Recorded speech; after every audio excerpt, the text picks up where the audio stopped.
Hello everyone, welcome back. आज हम study करेंगे विलियम वर्ड्सवर्थ की पोयम ए पोइट्स एपिटाफ। लेकिन सबसे पहले जानेंगे इस वर्ड को, एपिटाफ को। एपिटाफ क्या है? Words that are written or said about a dead person. Actually these words written on a stone where he or she is buried. I think it is clear. आप हिंदी में कहें तो स्मृति लेख बोल सकते हैं इसे, कि कोई डेड पर्सन जिसका ग्रेव है और वहीं पर पत्थर पर उसके बारे में कुछ लिखा जाता है, दैट इज कॉल्ड एपिटाफ। तो चलिए स्टार्ट करते हैं आज का वीडियो। सबसे पहले लाइन बाय लाइन एक्सप्लेनेशन पर ध्यान देंगे, साथ के साथ हार्ड वर्ड्स देखते चलेंगे और उसके बाद में देखेंगे हम पोएटिक डिवाइसेस। तो एज यूजुअल रहेगा पैटर्न अपना, लेकिन कंसंट्रेशन के साथ में थोड़ा सा टाइम आपका मैं मांगूंगी। थोड़ा सा टाइम अगर आप देंगे ना तो श्योर आप इस पूरी पोएम को समझ पाएंगे। तो स्टार्ट करें। सबसे पहले एक चीज बताऊंगी स्टार्ट करने से पहले ही, कि ये जो आपकी पोयम है एक रिफ्लेक्टिव और सैटिरिकल पोयम है। यहाँ पर बहुत सारे रिटोरिकल क्वेश्चंस आएंगे आपके सामने। फर्स्ट स्टेंजा में आपको देखने को मिल रहा है रिटोरिकल क्वेश्चंस होंगे, स्टेटमेंट्स होंगे directed at different type of people ना। तो वेरी फर्स्ट, स्टैटिस्ट। सबसे पहले एक स्टैटिस्ट के ऊपर सवाल उठाया है। Statist means politician. वर्ड जहां टफ लगेगा वहां मैं कहूंगी कि आप नीचे नजर लगाना, जहां वोकैबुलरी दी हुई है वहां आपको जरूर मिल जाएगा। ठीक है, तो देखो, art thou. Art is an archaic word, thou is also an archaic word. Art का मतलब है आर, दाउ का मतलब है यू। तो क्वेश्चन शुरू हो गया ना यहीं से। देखिए, are you are you a statist in the van of public conflicts trend and breed. पहले ही क्वेश्चन उठा लेता है कि आर यू ए पॉलिटिशियन और someone involved in public issues, कि क्या तुम एक पॉलिटिशियन हो या फिर कोई ऐसे जो पब्लिक इश्यूज के अंदर इन्वॉल्व रहते हो। तो मैं तो ये कहूंगा कि पहले जाओ किसी एक जिंदा आदमी से प्यार करना सीखो, फिर आना किसी डेड पर्सन की ग्रेव के ऊपर और आकर अपना दुख व्यक्त करना।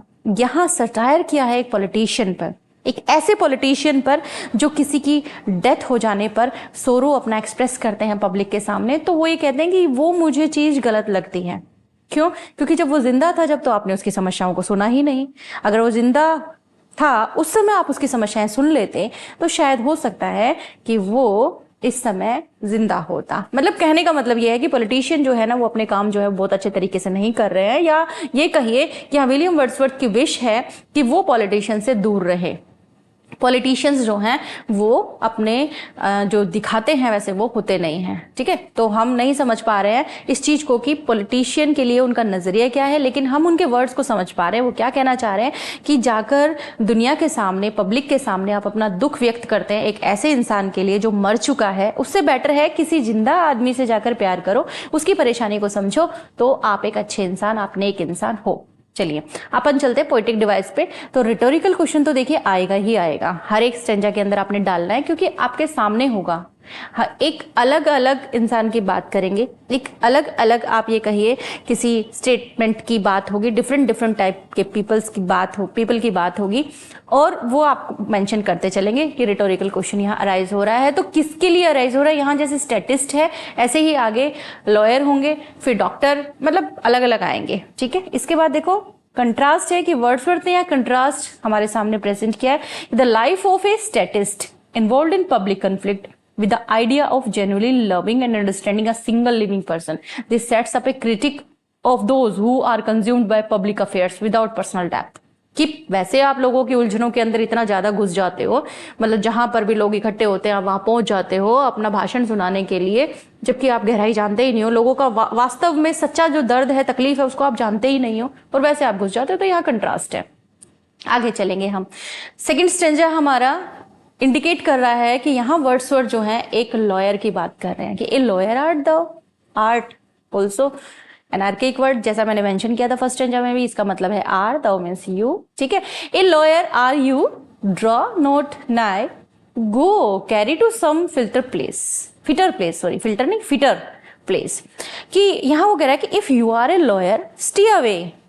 क्यों? क्योंकि the keenness of that practiced eye, the hardness of that shallow face। उसके बारे में कह रहा है कि अगर तुम एक लॉयर हो, stay away, दूर रहो। Your sharpness and stern look don't belong here। तुम्हारी sharpness है ना जो, वो यहाँ पर नहीं चलेगी, तुम्हारी हार्शनेस जो है ना वो यहाँ पे नहीं चलेगी।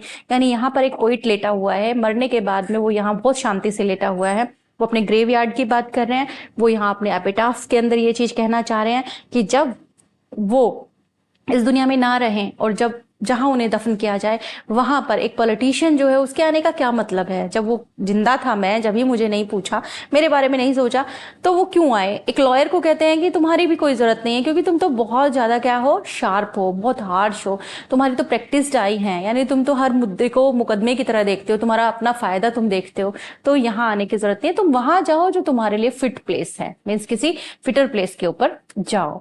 अब देखेंगे हम poetic devices. Again the rhetorical question is here, her stanza में मिलेगा आपको। आप यहां पर कहेंगे कि एक लॉयर से यहाँ पे रिटोरिकल क्वेश्चन जो है राइज किया गया है। Imagery, Wordsworth employs vivid imagery with the keenness of that practised eye and the hardness of that sallow face. ये जो इमेजेस है ना, ये लॉयर की इंटेंस जो उसका है, इंटेंसिटी है जो उसकी, उसको दिखा रहे हैं, उसके नेचर को दिखा रही है।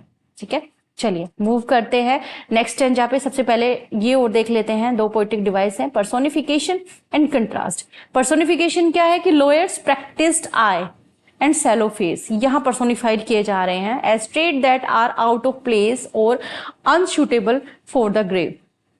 पर्सोनिफाई कर रहे हैं कि ग्रेव के ऊपर आने के लायक नहीं है तुम्हारी आंखें, ग्रेव के ऊपर आने के लिए नहीं हो तुम सूटेबल, यानी तुम्हारे लिए ये सूटेबल जगह नहीं है, यहाँ आकर क्या करोगे, कौन सा मुकदमा लड़ने वाले हो। कंट्रास्ट भी है यहाँ पे, देखिए, क्योंकि वही बात यहाँ वापस से की गई है कि यहाँ क्लियर कंट्रास्ट बन रहा है लॉयर की sharpness, analytical trait and the quiet respectful nature of the grave. क्योंकि ग्रेव के अंदर जो आदमी लेटा हुआ है वो तो बेचारा शांत है, उसको क्या जरूरत है लॉयर की, कौन से मुकदमे लड़ने हैं उसने। तो हियर इज कंट्रास्ट। ओके, चलिए थर्ड स्टेंजा देखेंगे हम। थर्ड स्टेंजा के अंदर क्या है, art thou a man of purple chair.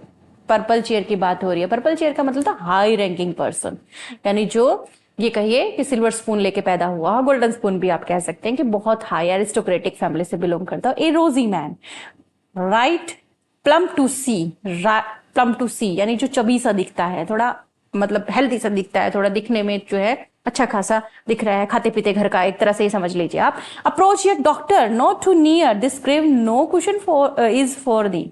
क्या कहते हैं कि if you are wealthy cheerful man you can come closer but not too close. क्योंकि ये जो ग्रेव है ना, ये तुम्हारे लिए कुशन नहीं है, तुम्हारे लिए तकिया नहीं है, तुम्हारे लिए कंफर्टेबल सीट नहीं है। यहाँ आकर तुम क्या करोगे भाई, तुम इतने वेल्दी हो, तुम तो सक्षम हो, तुम तो कहीं भी एक आरामदायक जगह पे जा सकते हो, तो मेरी ग्रेव पर आकर क्या करोगे। इस ग्रेव के अंदर तुम्हें कौन सा आराम मिलने वाला है। ठीक है, तो यहाँ पर एक रिटोरिकल क्वेश्चन जो है वो अराइज किया है किनके लिए, यहाँ पर एक ऐसे इंसान के लिए जो एरिस्टोक्रेटिक फैमिली से बिलोंग करता है, जो वेल मेंटेन्ड लाइफ जो है अपनी जी रहा है, वेल सेटल्ड लाइफ जो है अपनी जी रहा है। तो उनसे कह रहे हैं कि ठीक है, आओ थोड़ा नजदीक आ जाओ, देख लो नजदीक से आके, लेकिन यहाँ बैठने की जरूरत नहीं है। क्यों? क्योंकि तुम्हारा तो यहाँ कुछ काम ही नहीं है, तुम्हें यहाँ आराम थोड़ी ना मिलने वाला है। Imagery, Wordsworth uses vivid imagery to describe the rosy man, plump to see, creating a visual picture of someone who is well fed and cheerful. मैंने कहा ना, खाता पीता इंसान, खाते पीते घर से बिलोंग करता है। जैसे जिसको भी अपन ऐसा थोड़ा सा हेल्दी देख लेते हैं ना, थोड़ा मोटा होता है शरीर में, तो अपन उसको क्या कहते हैं, भाई खाते पीते घर का लग रहा है। तो वही चीज, वो इमेजरी निकल कर आ रही है स्टेंजा के अंदर कि खाते पीते घर का इंसान है। देखिए कंट्रास्ट है यहाँ पर, because the stanza contrast the doctor's cheerful and luxurious demeanour with the solemnity of the grave, the line this grave no cushion is for thee, कि यहाँ पर कंट्रास्ट बता रहा है कि ग्रेव के पास देखो क्वेश्चन की बात हो रही है और ग्रेव की बात हो रही है, वैसे ही एक दूसरे से एकदम अपोजिट है। हाँ, मेटाफर क्या है, the grave no question is for thee, यहाँ मेटाफर भी है, क्योंकि यहाँ सजेस्ट कर रहा है कि grave is not a place for someone accustomed to comfort and luxury, कि यहाँ पर जो ग्रेव है ना वो एक ऐसी जगह नहीं है जहां पर आपको कंफर्ट मिलेगा, जहां पर आपको सुख सुविधाएं मिल जाएंगी, लग्जरी मिल जाएगी। तो यहाँ मेटाफर के लिए भी यूज हुई है ये वाली फ्रेज कि grave no question is for thee, grave है ये, यहाँ पे क्वेश्चन नहीं है तुम्हारे लिए। ठीक है, चलिए आगे बढ़ते हैं। नेक्स्ट आपका जो स्टेंजा है, और art thou one of gallant pride, gallant यानी ब्रेव, जैसे सोल्जर टाइप होते हैं, तो यहाँ पे क्वेश्चन भी सोल्जर से ही किया गया है। A soldier and no man of chaff, welcome but lay thy sword aside and lean upon a peasant staff। peasant एक किसान को बोला गया है, staff यानी जो किसान यूज करते हैं ना, स्टिक, उसके लिए बात हुई है। तो कह रहे हैं if you are a proud soldier you are welcome but leave your sword behind and take up a humble walking stick। कि अगर तुम एक सोल्जर हो ना तो मैं तुम्हारा वेलकम करना चाहूंगा। ग्रेव के अंदर लेटा हुआ पोइट कह रहा है ये बात कि अगर तुम एक सोल्जर हो, तुम बहुत मतलब मैं ये कहूंगा कि तुम सम्मान लेने लायक इंसान हो, तो मैं तुम्हारा वेलकम करना चाहूंगा, लेकिन थोड़ा दूरी रहो। ज्यादा अगर मेरे पास आना है ना तो अपनी तलवार को दूर रख कर आओ। तलवार यहाँ पर काम नहीं देगी, क्योंकि ग्रेव के अंदर इंसान शांति से लेटने के लिए आया है। तो आना है तो एक किसान वाली जो छड़ी है वो साथ में ला सकते हो। यानी यहाँ एक सिंपलिसिटी की बात हो रही है। सिंपलिसिटी जो है वो किसान की छड़ी के अंदर है, ना कि एक स्वॉर्ड के अंदर है। चलिए पोएटिक डिवाइस देख लेते हैं और भी क्लियर हो जाएगा। Rhetorical question. Yes, this stanza begins with the rhetorical question. Or art thou one of gallant pride? Means ये एड्रेस कर रहा है एक सोल्जर को, है ना। आगे कंट्रास्ट है कि there is a sharp contrast between the soldier's gallant pride and the humble nature of the grave. देखिए, है ना, कि सोल्जर का जो गैलेंट प्राइड है उसको और हम्बल नेचर है जो ग्रेव का, उसको दोनों को कंट्रास्ट बताया गया है कि ग्रेव के अंदर आपको क्या बहादुरी दिखानी है, नहीं दिखानी ना तो आप सोल्जर हो, मोस्ट वेलकम, आओ, लेकिन अपनी स्वॉर्ड को रखाओ, क्योंकि यहाँ स्वॉर्ड की कोई जरूरत नहीं है। आपको आना है तो एक पीजेंट का स्टाफ जो है वो साथ में लेके आओ। स्टफ कह सकते हो आप यहाँ पे स्टाफ की जगह, कि पीजेंट जो यूज करते हैं वो सामान आप ला सकते हो, उसके साथ आप यहाँ आ सकते हो। तो कंट्रास्ट है यहाँ पे, साथ में इमेजरी जो है राइज हो रही है, और साथ ही साथ मेटाफर भी है। मेटाफर कैसे है, देखिए मेटाफर ऐसे है कि lay thy sword aside and lean upon a peasant staff is metaphorical, क्योंकि ये सजेस्ट कर रहा है ना soldier should not set aside their pride and warrior spirit in favour of adopting a more humble and peaceful demeanour. तो कहने का मतलब क्या है कि देखिए सोल्जर है इसलिए उसको सम्मान तो देना चाह रहा है, लेकिन कह क्या रहा है कि भाई स्वॉर्ड की जरूरत नहीं है, आपको आना है तो एकदम बिल्कुल एकदम शांत मन से आओ मेरे पास में, क्योंकि यहाँ आपको क्या मिलेगा, सुकून मिलेगी, शांति मिलेगी। आगे बढ़ते हैं अपन और चलते हैं फिजिशियन के पास। अब बात करेंगे वो फिजिशियन की।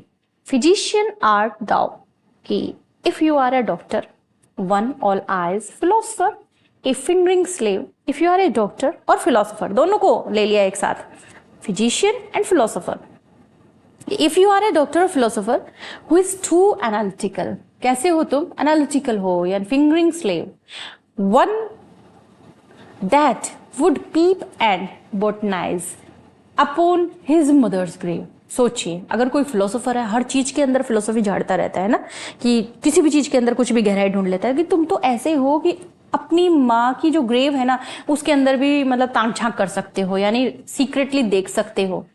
बॉटनाइज का मतलब तो मतलब जैसे प्लांट को स्टडी करना, यानी छोटे छोटे प्लांट्स को स्टडी कर लोगे, जैसे ग्रेव के आसपास छोटे छोटे प्लांट उग जाते हैं, तो तुम्हें आने की क्या जरूरत है। अगर तुम फिजिशियन हो, तुम अगर फिलोसफर हो और इतना एनालिटिकल हो, इतना ज्यादा एनालिसिस करते हो चीजों को, तो even at your mother grave stay away, तुम तो अपनी माँ की ग्रेव को भी नहीं छोड़ोगे।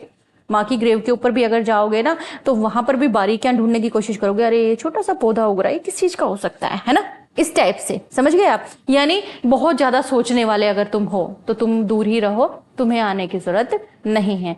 आगे नेक्स्ट स्टेंजा के अंदर इसको कंटिन्यू करेंगे, पहले देख लेते हैं पोएटिक डिवाइस इमेजरी। सामने ही आपको बताने की जरूरत ही नहीं है, इमेजरी है यहाँ पर, क्योंकि वर्ड्सवर्थ जो है बता रहा है ना, all I suggesting hyper focus होता है ना ऑब्जर्वेशन का, जैसे फिलोसफर का होता है, फिजिशियंस का होता है। Contrast, the poet contrast the physicians and philosophers tendencies to scrutinise करते हैं, एनालिसिस करते हैं वो हर चीज को। तो इन चीजों को कंट्रास्ट करना है, respectful nature appropriate for the grave, कि ग्रेव पर आकर किसी चीज को स्क्रूटनाइज करने की जरूरत नहीं है, क्योंकि जो इंसान वहां पर लेटा हुआ है ना वो शांति चाहता है, उसके ऊपर आप ताक झांक करो, उसके ऊपर आप किसी तरह की कोई टिक्का टिप्पणी करो, वो ये नहीं चाहता। तो ये कंट्रास्ट है यहाँ पर। उसके बाद metaphor and irony also, because metaphor तो है, ये जो फ्रेज है ना ऑल आइज, और ये जो फिंगरिंग स्लेव है ये मेटाफोरिकल है, ये डिस्क्राइब कर रही हैं फिजिशियन और फिलोसफर की जो ऑब्सेसिव जो नेचर है, जो उनकी टेंडेंसी है स्क्रूटनी करने की, ये यहाँ पर एज अ मेटाफर है।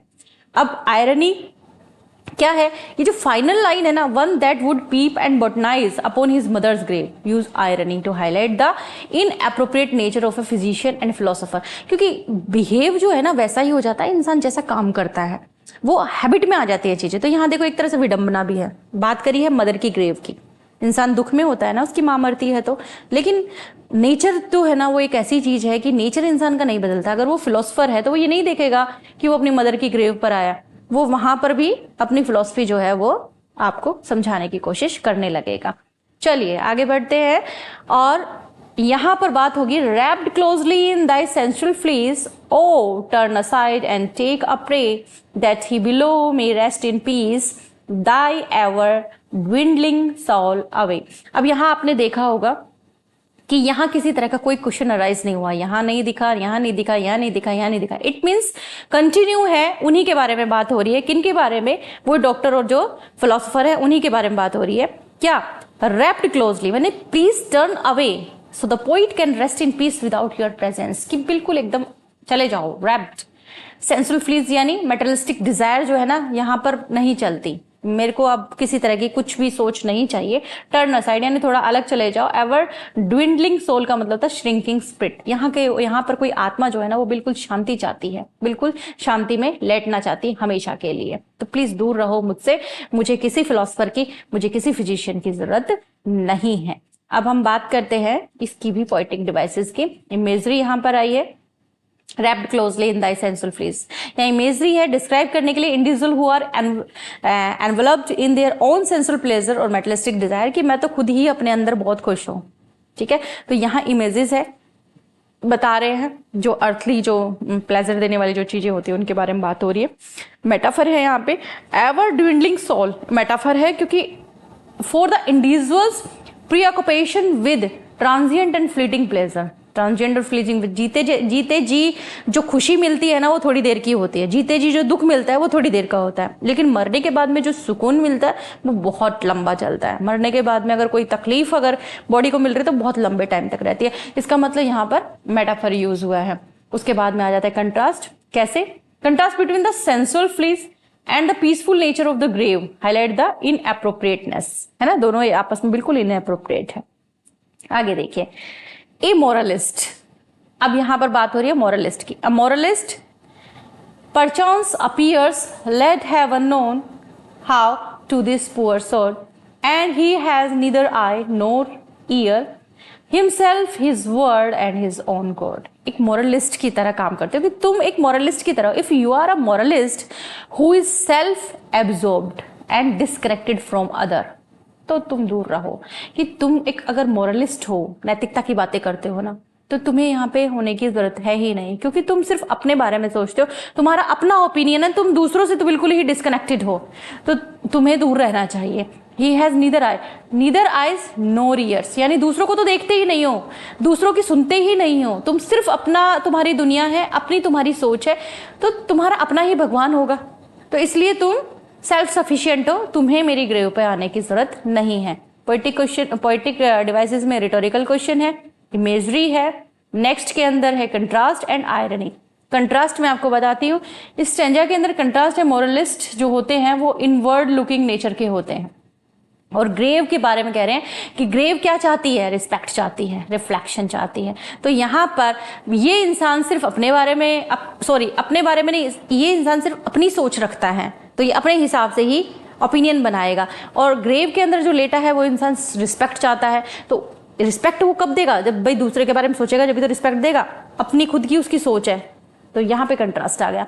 आयरनी क्या है? There is an ironic tone in describing the moralist as having neither eye nor ear while being deeply self-absorbed। ये जो आयरनी है ना, underscore the moralist lack of genuine connection or understanding of the deeper simpler aspect of life। ये कहा जाता है कि जितने ज्यादा मोरलिस्टिक हो जाते हैं ना, उतना ज्यादा गहराई तक इंसान जिंदगी के पहलुओं में नहीं जाता है, वो अपने बारे में सोचने लगता है। अपने बारे में कहने का मतलब जो उसकी थिंकिंग बन गई, जो उसकी सोच बन गई ना, मोरलिस्टिक जो होते हैं उनकी वो सोच जो है वो उनपे ऊपर हावी हो जाती है। आगे बढ़ेंगे हम। One to whose smooth rubbed soul can cling। smooth rubbed soul का मतलब होता है जिनकी बिल्कुल एकदम, ये समझ लिए ट्रेंड, जिनका एकदम माइंड होता है ना, can cling का मतलब stick, nor form nor feeling, great or small, a reasoning self sufficient thing, an intellectual all in all। कि you rely only on intellect, कि मोरलिस्ट हो तुम, कि तुम सिर्फ एक इंटेलेक्ट के ऊपर रिलाय करते हो, है ना, यानी जो बुद्धिमान होता है ना उसके ऊपर। And have no real emotions and connections, तुम्हारे अपने खुद के इमोशंस कनेक्शंस जो है ना वो नहीं होते। And intellectual all in all, मैं तो यही कहना चाहूंगा, बस बुद्धि होती है बहुत ज्यादा, दिमाग होता है, यानी सिर्फ इंटेलेक्ट होता है।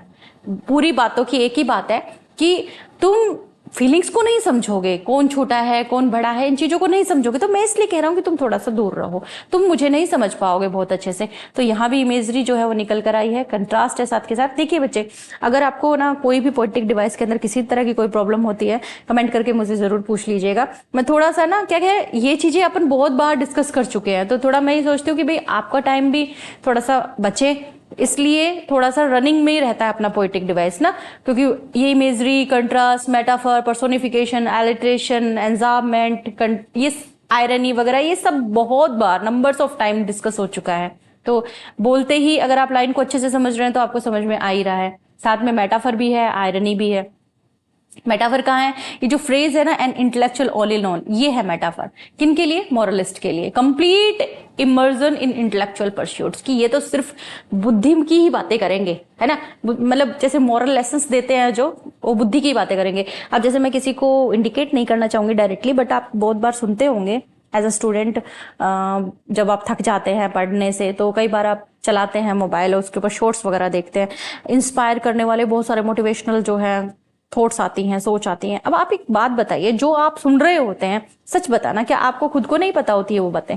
बिल्कुल पता होती हैं, लेकिन जो आपको वो बता रहा है ना, वो क्या है? वो अपने आप में बहुत इंटेलेक्चुअल इंसान है। वो ये सोचता है कि मैं बहुत इंटेलेक्चुअल हूं, और शायद है भी, बट जब लाइफ में प्रॉब्लम आती हैं, जब लाइफ में दिक्कत आती है, तो वही बातें जो उसने बताई है ना, उनको वो खुद ही फॉलो नहीं कर पाता है। तो रियलिस्टिक चीजें जो है ना वो अलग होती है, मॉरलिस्टिक जो चीजें होती हैं वो अलग होती है।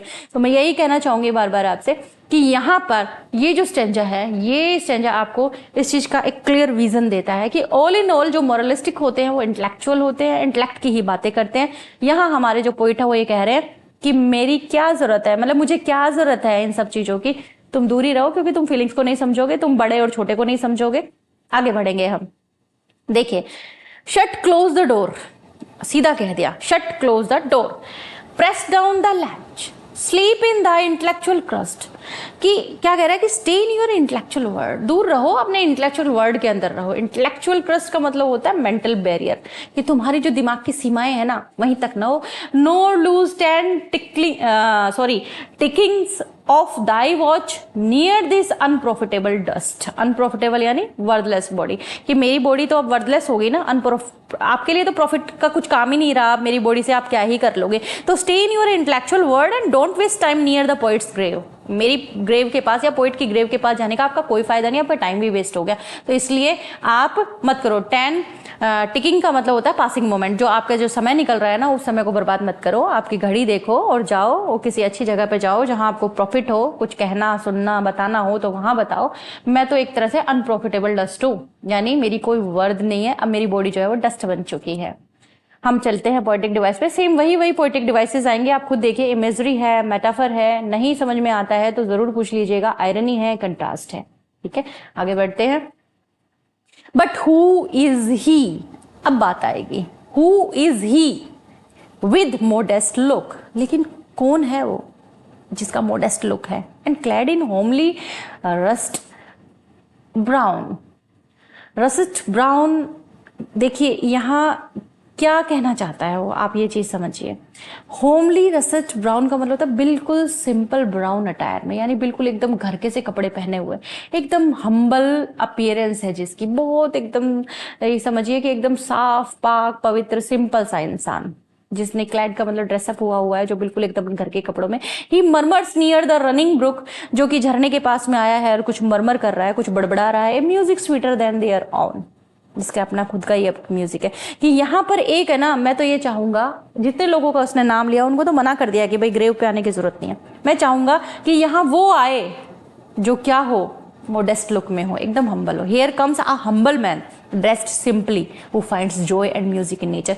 वो यहाँ आएगा ना तो वो इंजॉय करेगा म्यूजिक। यहाँ जो मेरी ग्रेव के नजदीक जो रनिंग ब्रुक है, रनिंग ब्रुक यानी कोई धारा बह रही है पानी की, उसके म्यूजिक को सुनेगा, उसके म्यूजिक को समझेगा। क्योंकि ये जो लोग आए थे उनका अपना प्रोफेशन है, वो अपने प्रोफेशन में इतना डीपली घुस चुके हैं कि उनका अपना एक क्राइटेरिया फिक्स हो गया है। वो क्या जाने प्रकृति को। और William Wordsworth as a nature poet क्या कहना चाहेंगे? वो यही कहेंगे कि जब भी आओ शांति से बैठो, प्रकृति के पास बैठो, प्रकृति की ब्यूटी को एंजॉय करो। तो यहाँ कौन आए? एक नोबल मैन आए, एक सिंपल सा इंसान आए, एक हम्बल सा इंसान आए, जो सिंपली ड्रेसअप हुआ उसे यहाँ पे मजा आएगा, उसे यहाँ म्यूजिक सुनने को मिलेगा। चलो उसी की बात करेंगे, लेकिन पहले पोएटिक डिवाइसेस देख लेते हैं। सिंबोलिज्म यहाँ थोड़ा अलग है, वो मैं आपको दिखा देती हूँ। अलग क्या है? ये जो रसेट ब्राउन है, इसका मतलब क्या है? क्लोथिंग सिंबलाइजिंग सिंपलिसिटी, है ना। तो सिंबलिज्म आ गया। ये जो वर्ड है ना, इसी से आपको सिंपलिसिटी, ह्यूमिलिटी की बातें जो है वो दिखाई दे रही हैं। पर्सोनिफिकेशन भी है। Music sweeter than their own, music sweeter than their own, personify हो रहा है द रनिंग ब्रुक्स, है ना। तो नेक्स्ट है हमारा कंट्रास्ट एंड मेटाफर। कंट्रास्ट कैसे है? देखो कंट्रास्ट है, William Wordsworth contrast the modest humble individual with the previously described figure. जो पहले जो फिगर थी ना, उनसे यहाँ पे कंट्रास्ट उन्होंने कर दिया। जैसे बात करी थी इन्होंने स्टेटिस्ट्स की, लॉयर्स की, डॉक्टर्स की, इन सब की बातें की और कहा कि भाई मत आओ, सूट नहीं करेगी तुम्हें मेरी ग्रेव, या ग्रेव पे आने का तुम्हारा कोई मतलब नहीं है। तो एक कंट्रास्ट दिखा दिया एक सिंपल मैन के साथ कि सिंपल इंसान आ सकता है, वो यहाँ की ब्यूटी जो एंजॉय कर सकता है। Metaphor, music sweeter than their own is a metaphor for the profound gentle presence of the individual. Suggest कर रहा है that their simple humble nature bring a deeper more pleasing quality than the natural beauty around them. तो ये as a metaphor है। आगे बढ़ते हैं। He retired as noontide dew or fountain in a noonday grove, and you must love him. Is an archaic word. It means before. To you he will seem worthy of your love. He is retired. It means ये जो man है ना, जो आया है, modest है, जिसके बारे में बात हो रही है, तो उसके लिए कह रहे हैं कि this man is quiet and very simple and you need to love him to see his true worth. ये जो आया है अभी अभी, ये बिल्कुल सिंपल है। इस इंसान को मतलब ये कहना चाह रहे हैं कि इस सिंपल इंसान की जो वर्थ है ना, ये बहुत ज्यादा है मेरे लिए।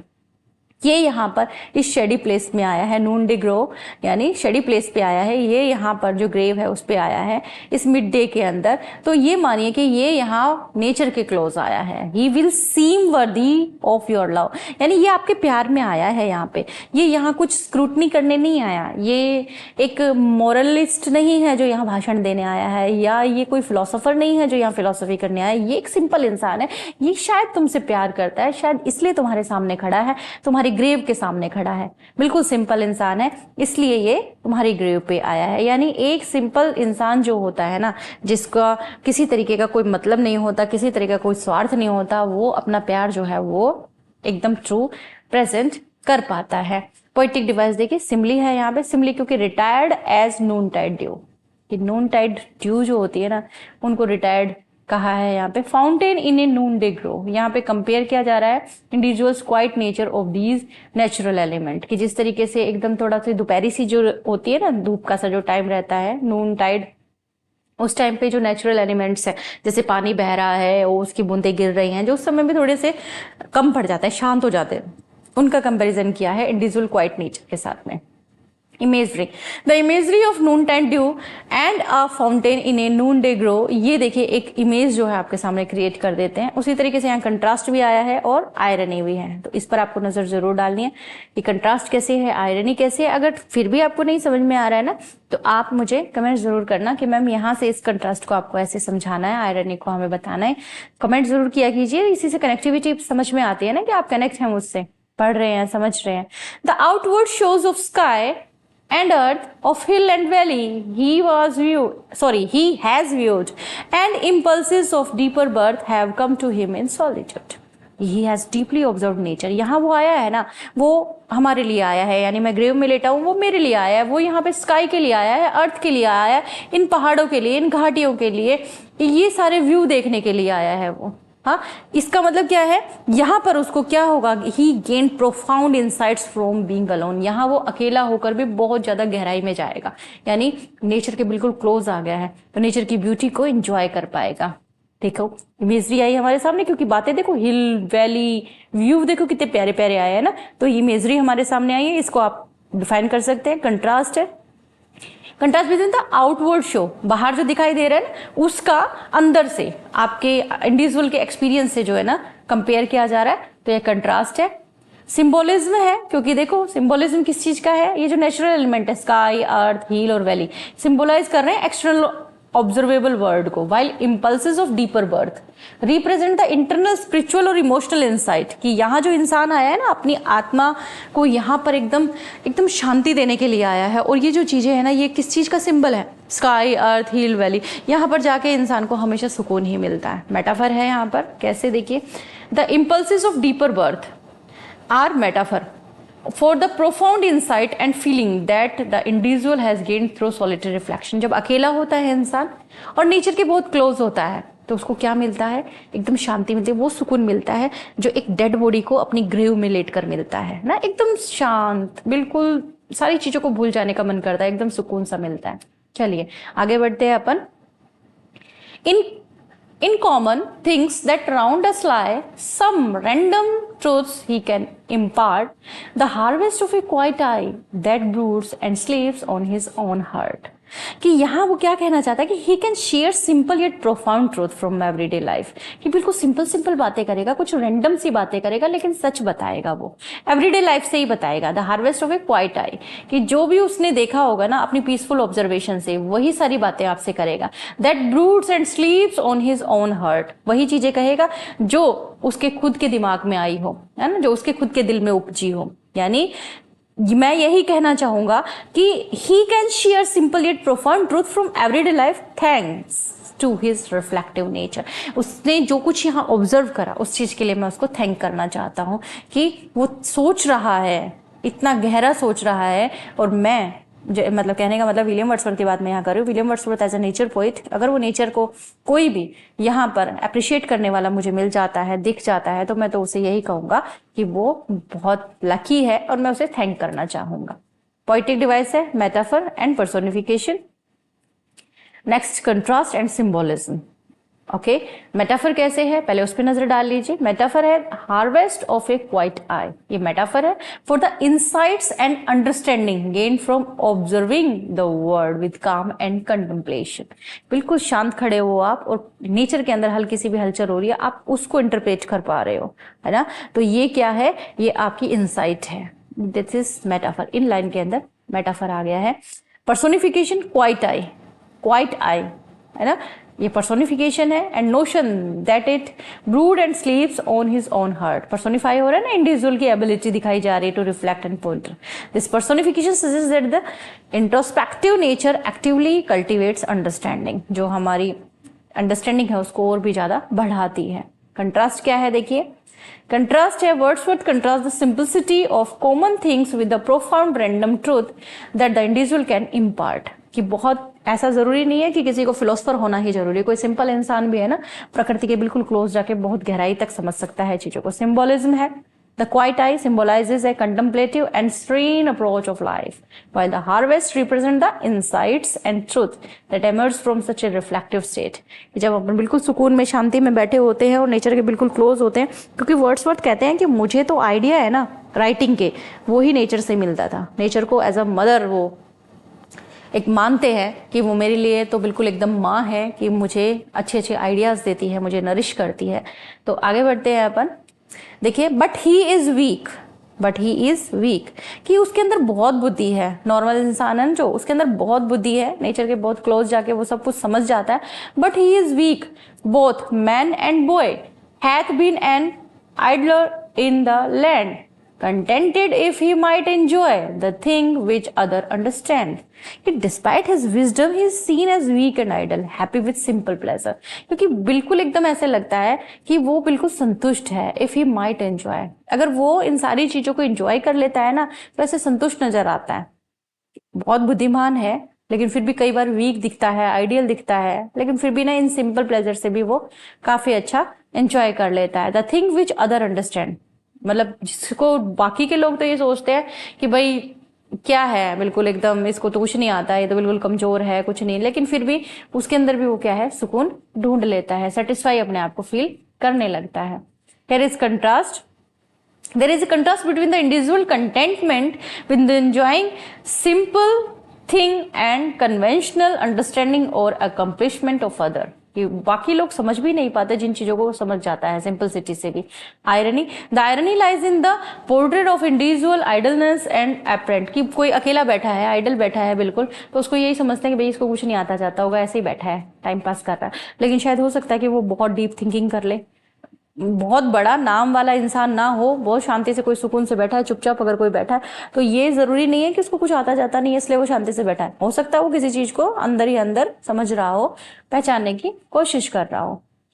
कम हिदर, कम हिदर, अब यहाँ पे बोलेगा कि कम, अपनी ग्रेव पर बुला रहा है वो, come hither in thy hour of strength come, weak as is a breaking wave, here stretch thy body at full length or build thy house upon this grave। अब यहाँ पे कहता है कि come to the poet's grave in your moments of strength or weakness, कि तुम आओ, उस समय आओ जब तुम अपने आप को ताकतवर महसूस कर रहे हो, अपने आप को कमजोर महसूस कर रहे हो, तुम यहाँ आओ, यानी ग्रेव पर आओ, एक पोइट की ग्रेव पर जाओ, वहां पर जाओ, वहां आप जो है इस तरह से अपने हाथ को फैलाओ जैसे अपनी बॉडी को स्ट्रेच करते हैं ना अपन फुल लेंथ के अंदर, यानी एकदम सुकून ले आओ, मतलब आकर एकदम ऐसे फील करो कि यहाँ ये सही जगह है तुम्हारे लिए। तो एप्रोप्रिएट जो जगह जिसके लिए बताई है वो एक सिंपल मैन के लिए बताई, कि जो एक बिल्कुल सिंपल इंसान होता है ना उसके लिए यहाँ पे बताई, कि कोई बिल्कुल एकदम शांत है ना, वो कहता है कि तुम यहाँ आओ, यहाँ आकर बिल्कुल एकदम ऐसे हो जाओ, weak as is a breaking wave, कि जैसे एक धारा होती है ना, वेव जो होती है, टूटती हुई लहर जो होती है, उसकी तरह बिल्कुल एकदम कमजोर हो जाओ, अपने शरीर को पूरी लंबाई तक फैला लो, यानी इस ग्रेव के अंदर आ जाओ और यहाँ आकर सुकून से रहो। क्योंकि बाहर की दुनिया के अंदर आप रहोगे तो कभी फिलोसोफर हो, कभी डॉक्टर हो, समझ रहे हैं आप क्या कहना चाह रहे हैं, यानी दुनिया के अंदर हर एक तरह का रोल प्ले करने के बाद में यहाँ आना है आपको, कहाँ, इस ग्रेव में आना है और सुकून से लेट जाना है अपने हाथों को फैलाकर शांति से, क्योंकि यही वो घर है जहां आपको हमेशा के लिए रहना है, इसी कब्र पर आपको अपना घर बनाना है। ठीक है, चलिए पोएटिक डिवाइस करते हैं। Contrast, the line contrast strength with weak, यहाँ देखो दोनों चीज ना, स्ट्रेंथ है, वीक है, दोनों अपोजिट है। Breaking wave, this contrast highlights that the grave is a place for all individuals, यानी डेथ इज एन इनएविटेबल, मौत तो आनी ही आनी है, तो ग्रेव क्या है, एक ऐसी जगह है जो सबके लिए बनी है, regardless of their physical or emotional state. Imagery है यहाँ पे, he uses vivid imagery, stretch thy body at full length, image आ गई होगी ना आपके सामने, जैसे मैंने कहा कि अपने हाथों को फैलाओ और पूरे शरीर को फैला लो, मतलब ऐसे हाथों को फैला के एकदम सीधे होकर लेट जाओ। Build thy house upon this grave, ये भी आपके माइंड में इमेज कर बना रही होगी कि ये वो जगह है जहां पर आपको हमेशा के लिए रेस्ट करना है। Metaphor, the concept of building a house upon this grave is a metaphorical, है ना, ये मेटाफोरिकल है बिल्कुल, क्योंकि ये सजेस्ट कर रहा है ग्रेव के बारे में कि यही वो जगह है जहां पर हर किसी को आना है, बहुत गहरी है, यहीं पे आपको लास्ट एकदम शांति मिलने वाली है, यही है जो आपका लास्ट होम है। तो लाइन बाय लाइन एक्सप्लेनेशन जो है वो अपन ने कर ली कंप्लीट। अब अपन बढ़ेंगे अपने नेक्स्ट पॉइंट पे, यानी अपनी पोएम के बारे में अपन को जानना है। तो देखिए पोएम के बारे में जान लेते हैं अपन, कैसी पोएम है, कैसी फॉर्म, सेटिंग, थीम, मैसेज है, वो चीज भी जाननी जरूरी है ना। ऑथर है विलियम वर्ड्सवर्थ, आप जानते ही हैं, एक मेजर इंग्लिश रोमांटिक पोइट है ये। अच्छा, फॉर्म जानेंगे सबसे पहले। तो आपने देखा होगा 15 क्वार्ट्रेन आपने पढ़े हैं, 15 स्टेंजास आपने पढ़े हैं, 4 लाइन के हैं तो क्वार्ट्रेन कहलाएंगे, है ना। तो राइम स्कीम ए बी अगर आपने नोटिस करी हो तो, और नहीं करी तो मैं आपको बता देती हूँ, ए बी है, अब देख लेना आप। Poem written in iambic tetrameter, tetrameter क्या है ये आपके माइंड में राइज हुआ होगा, तो इसके लिए तो आप मुझे कमेंट करेंगे, तभी मैं आपके लिए एक डेडिकेटेड वीडियो बनाऊंगी। सेटिंग पर चलते हैं हम। The setting is primarily a grave or burial site representing a place of rest and contemplation. तो यही ग्रेव की बात हो रही है ना, एक बरियल साइट की बात हो रही है, तो बस पोएम वहीं से शुरू होती है, वहीं पे खत्म हो जाती है। Theme, reflection on life and death, ये थीम है, लाइफ और डेथ की बात हो रही है बार बार। Message, the main message of the poem is that true peace and worth come from living a humble and simple life। Simple है कि एकदम सिंपल रहोगे ना, जिंदगी में शांति तभी बनी रहेगी। सिंपल लाइफ रहोगी आपकी, हम्बल लाइफ रहेगी आपकी, तो आपकी जिंदगी में पीस रहेगी। Wordsworth argue that societal rules and intellectual achievement are less important than finding contentment in everyday experiences. आप जिंदगी के अंदर कुछ भी बन जाओ, बड़े से बड़ा ओहदा आपका हो जाए, लेकिन आपको सुकून और शांति कब मिलेगी? तब मिलेगी जब आपका मन शांत होगा। और मन को शांति मिलती है नेचर के क्लोज जाके, जब आप बिल्कुल सिंपल हो जाते हो, सब कुछ छोड़ देते हो और प्रकृति के एकदम क्लोज चले जाते हो ना, तो आपको शांति सुकून मिलता है। तो चलिए, ये जो पोएम लिखने वाले हैं उनके बारे में तो जान ले। William Wordsworth. Wordsworth is a key figure in the romantic movement which emphasize emotions, nature and individual experiences. We have read already. हमने पढ़ लिया था ना विलियम वर्ड्सवर्थ को, लास्ट जो हमारा वीडियो था उसके अंदर भी हमने विलियम वर्ड्सवर्थ को डिस्कस किया था। पोइट ल्यूरेट बने हैं ये यूनाइटेड किंगडम 1843 के अंदर। Wordsworth first major publication was an evening walk. First major publication याद रखिएगा, एन इवनिंग वॉक। 1793 इसका पब्लिकेशन टाइम है। Followed by descriptive sketches 1793। In 1798 what happen, बहुत ही प्यारा टाइम है ये, बहुत ही अच्छा सा मतलब याद करने लायक ईयर है।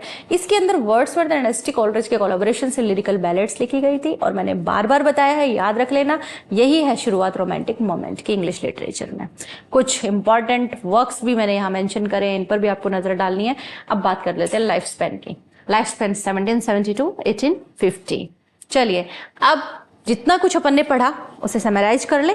समराइज कर लेंगे तो थोड़ा सा रिवाइज हो जाएगा आपको भी। देखिए फर्स्ट स्टेंजा के अंदर पॉलिटिशियन की बात हो रही है, बताया पॉलिटिशियन की बात हो रही है कि पब्लिक मैटर पे बात करते हो, कभी किसी जिंदा आदमी से प्यार करके देखो। सेकंड बात लॉयर की हो रही है। थर्ड के अंदर वो वार्न कर रहे हैं, डॉक्टर की बात कर रहे हैं, फिर सोल्जर की बात कर रहे हैं, उसे तो अलाउ कर रहे हैं लेकिन फिर भी कह रहे हैं कि फार्मर की तरह बनकर आओ। फिर फिलोसफर की बात हो रही है और उसके बाद में देखिए आगे जब 6th स्टेंजा पे वो आते हैं तो कहते हैं कि सब ये लोग मटेरियल प्लेजर के अंदर भरे पड़े हैं, इन सबको तो मुझसे दूर रहना चाहिए। उसके बाद एक मॉरलिस्ट की बात वो करते हैं। फिर उसके बाद में कहते हैं मॉरलिस्ट की सोल के बारे में, कहते हैं कि इसकी सोल तो बहुत पॉलिश्ड है, एकदम पॉलिश्ड है, मॉरलिस्ट है, तो ये रियल फीलिंग्स को क्या जाने, इसके अंदर कमी है रियल फीलिंग्स की। सजेस्ट करते हैं मॉरलिस्ट को कि शुड लॉक हिमसेल्फ अवे, कि थोड़ा दूर रहो, फोकस ओनली ऑन हिमसेल्फ, अपने ऊपर ध्यान दो, मेरे पास में कुछ नहीं रखा। वर्ड्सवर्थ यहाँ पे इंट्रोड्यूस कराते हैं एक हम्बल मैन से जो कि बिल्कुल सिंपल क्लॉथ में है, स्टेंजा 10th के अंदर। स्टेंजा 11 के अंदर क्या होता है, इसी हम्बल मैन की बात होती है। देखिए poet is compare to a quiet dew drop और अ हिडन फाउंटेन। यहाँ पर पोइट जो है कंपेयर करते हैं उस इंसान का जो टैलेंट है उसको एक हिडन फाउंटेन के साथ में। इज पीसफुल एंड प्राइवेट, बहुत पीसफुल है वो इंसान। The poet has been, stanza 12 के अंदर देखिए, has seen and understood the beauty of nature. यहाँ पे पोइट जो है वो उसी नोबल इंसान की बात कर रहा है, उस सिंपल मैन की बात कर रहा है। शायद विलियम वर्ड्सवर्थ अपनी खुद की बात कर रहा है कि ब्यूटी जब वो देखता है ना नेचर की, हिल वैली स्काई एंड अर्थ, तो फिर उसे विजडम आती है, यानी उसे लिखने की प्रेरणा मिलती है, उसे बुद्धि आती है। स्टेंजा 13 के अंदर वो यहाँ पे बताते हैं कि जब वो सिंपल लाइफ को ऑब्जर्व कर रहे होते हैं, एवरीडे की जो चीजें हैं उनको ऑब्जर्व कर रहे होते हैं ना, तो बहुत सारे सच जो है वो सामने आते हैं। स्टेंजा 14 के अंदर कहते हैं कि पोइट में सीम वीक और आइडल, कि हो सकता है कि ये सब कुछ करते हुए पोइट जो है बहुत कमजोर नजर आए, बहुत ही अकेला सा नजर आए, but he is happy, but वो खुश है क्योंकि इंजॉय कर रहा है ना छोटी छोटी चीजें अपनी जिंदगी की। स्टेंजा 15 के अंदर यानी in the end Wordsworth invite the reader to join the poet's peaceful way of life, whether you are strong or weak, come and find rest. की अब जिंदगी जी ली, बहुत सारी कविताएं लिख ली, बहुत सारा लिटरेचर लिख दिया, अब आ जाओ और सुकून से यहाँ पर लेट जाओ। यानी यहाँ पर बात हो रही है हमारी last destination, that is called grave. Okay, तो स्टेंजा 15 है इसके अंदर। वीडियो अगर पसंद आए जल्दी से लाइक कर दीजिए, शेयर कर दीजिए और चैनल को सब्सक्राइब तो आपको जरूर करना है, क्योंकि आप अगर चैनल को सब्सक्राइब करते हैं तो अपना जो ये YouTube चैनल है इसकी फैमिली बड़ी होती है, कनेक्टिविटी बनती है और फिर और अच्छे से काम करने का मन करता है। तो थैंक्स फॉर वॉचिंग।